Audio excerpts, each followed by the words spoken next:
دو لفظوں میں اسلام کو ڈیفائن کیا ہے کہ کلو من الطیبات، پاکیزہ کھاؤ اور عمل بھی پاکیزہ کرو. تو جو اصل بات میں یہ محرم ہی کے حوالے سے یہ آیت کا میں نے انتخاب کیا تھا کہ جب آپ پاکیزہ کام کریں گے اور پاکیزہ کھائیں گے تو اس سے آپ لوگوں کو اچھے لگیں گے اور لوگوں کا دل چاہے گا کہ آپ جیسے بن جائیں. سمجھ میں آ رہی بات؟ ایک مثال دیتا ہوں. دیکھو کوئی بھنگی ہو جو بیچارہ ہر وقت گندگی میں رہتا ہو, اسے آپ سمجھائیں کہ یار اچھی زندگی گزارو, صاف ستھرے ہو جاؤ. آپ نے کسی دن اس کو نہلا دیا, بہترین کپڑے ڈیٹول سے نہلایا, سروس کروائی, کیونکہ ظاہر ہے وہ اتنے دنوں سے ایک کام کر رہا ہے تو وہ سروس کے بغیر دھلے گا نہیں. سروس کروائی آپ نے اس کی, خوب نہلا دھلا کے اس پہ اسپرے چھڑک دیا آپ نے, اور 3 دن تک کنٹینیو یہی کام کیا, تو آپ مجھے بتاؤ اس کو برا فیل ہوگا یا اچھا فیل ہوگا؟ کہے گا یار بڑا مزہ آیا. اس کے دل میں اپنے کام سے نفرت پیدا ہونا شروع ہو جائے گی. تو اچھی چیز میں, اچھی طہارت میں, پاکی میں اللہ نے اٹریکشن رکھی ہے. جیسے صاف ستھرا آدمی اچھا لگتا ہے, گندا اچھا لگتا ہے؟ صاف ستھرا اچھا لگتا ہے. تو صاف ستھرے اعمال والا بھی انسان کو اچھا لگتا ہے. تو اللہ تعالیٰ نے اسلام کو جو ڈیفائن کیا 2 لفظوں میں, اچھا کھاؤ اور عمل اچھا کرو. کیا مطلب؟ ایسا کام کرو کہ غیر مسلم تمہاری طرف مائل ہوں کہ یار یہ بڑے اچھے ہیں. تو کوئی ایسی رسم اسلام میں جس کو دیکھ کر وحشت ہوتی ہو, اس کا مطلب ہے وہ اسلام, بولو بھائی, نہیں ہے. کوئی بھی آپ ایسا عمل کر رہے ہیں, لیبل اسلام کا لگا رہے ہیں, مگر اسے دیکھ کر غیر مسلم کو گھنٹوں گھنٹوں سمجھانا پڑتا ہے یہ کیوں ہو رہا ہے, اس کا مطلب ہے کہ یہ اسلام, بولو نا بھائی, نہیں ہے. تو آپ مجھے بتاؤ محرم میں جو کچھ ہو رہا ہے, کیا یہ غیر مسلم کو اسلام کی طرف مائل کرے گا؟ یہ عمل ہے بھائی؟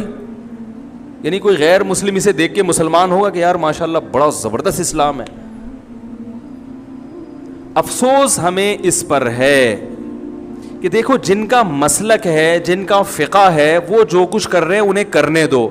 اپنے بارے میں یہ فیصلہ کرو کہ ہم سنی ہیں یا شیعہ ہیں. فرقے شروع سے چلے آ رہے ہیں نا, شیعہ اور سنی, ختم کرنا تو ممکن نہیں ہے. تو حضرت عیسیٰ علیہ السلام جب نازل ہوں گے تو تلوار کی زور سے تمام فرقوں کو ختم کر دیں گے.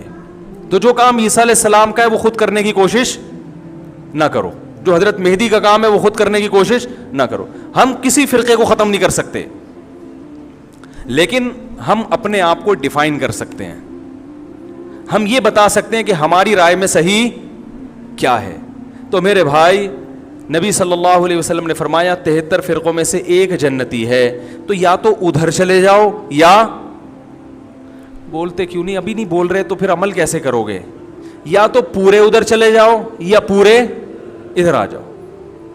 مجھے خدا کی قسم اس پر کوئی اشکال نہیں ہوتا کہ شیعہ لوگ ماتم کیوں کر رہے ہیں, شیعہ لوگ یہ سب کچھ کیوں کر رہے ہیں, وہ جو ہے وہ مرثیے کیوں پڑھ رہے ہیں. مجھے اس پر اشکال نہیں ہوتا. ان کے دلائل ہوں گے ان کے پاس, ان کے علماء ان کو بتاتے ہیں.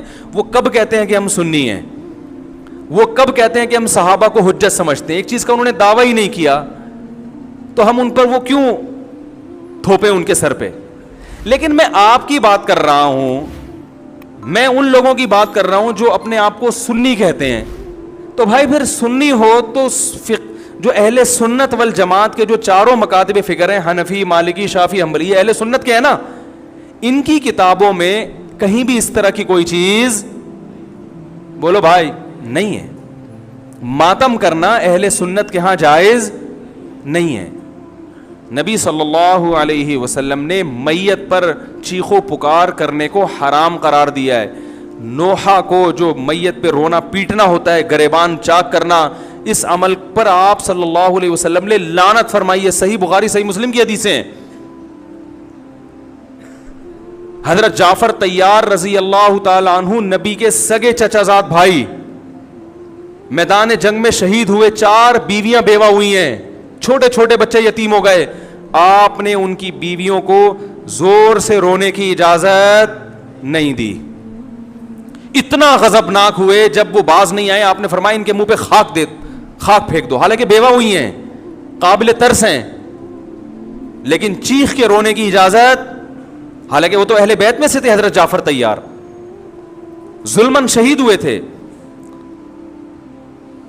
ہماری نظر میں حضرت حسین رضی اللہ تعالی عنہ کا قتل کربلا میں یہ تاریخ کا بدترین ظلم, اس لیے بدترین ظلم کہ آپ غیر مسلموں کے ہاتھوں شہید نہیں ہوئے, بلکہ ان لوگوں کے ہاتھوں شہید ہوئے جو اپنے آپ کو مسلمان کہتے تھے, اور مسلمانوں کی قیادت اس وقت ان کے ہاتھ میں تھی, حکومت ان کے ہاتھ میں تھی.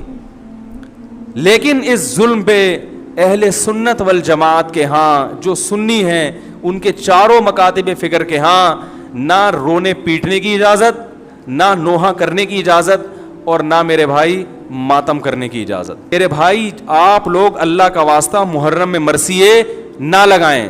ہر گاڑی میں کوئی نوحہ چل رہا ہے, کوئی شیعہ ہے تو ٹھیک ہے وہ کرے, سنیوں پہ یہ کام زیب نہیں دیتا, کیونکہ یہ منافقت ہے.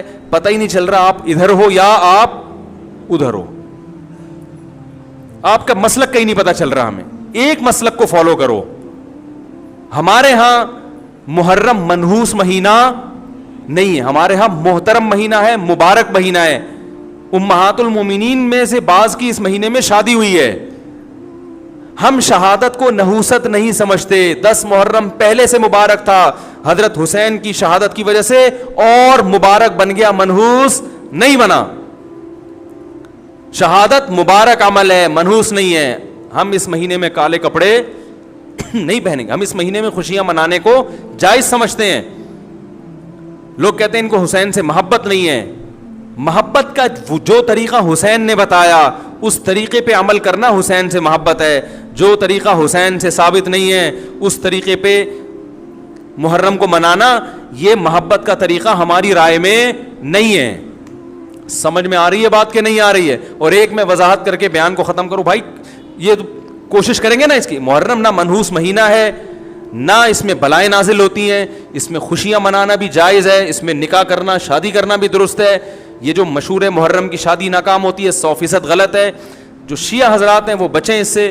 ہمارے ہاں یہ بالکل اس کی اجازت ہے, آپ محرم میں نکاح بھی کریں, محرم میں آپ اپنے بچوں کا عقیقہ بھی کریں, آپ اس جو ہے جو بھی خوشیاں ہیں آپ اس کی کریں, تاکہ اسلام کا جو رخ ہے نا, اسلام میں کوئی مہینہ منحوس نہیں ہے, تاکہ غیر مسلموں کے سامنے کم از کم ہماری طرف سے جو اسلام پیش ہو وہ یہ والا ہو, ان کی طرف سے وہ والا ہو. غیر مسلم کے پاس آپشن ہو کہ بھائی دیکھ لو ان میں جو اچھا لگتا ہے وہ والا اسلام آپ فالو کر لو, لیکن آپ بھی ویسے ہی بن گئے تو پھر اسلام کا ایک رخ جائے گا ان کے سامنے. سمجھ رہے کہ نہیں سمجھ رہے؟ تو اس لیے یہ گھروں میں مرثیے نہ لگایا کریں. میتوں پہ نوحہ کرنا, غم منانا ہماری شریعت میں پسندیدہ 3 دن تک تعزیت ہے بس, اس کے بعد نہیں. اور عورت کے لیے شوہر کے مرنے پر 4 مہینے 10 دن عدت ہے.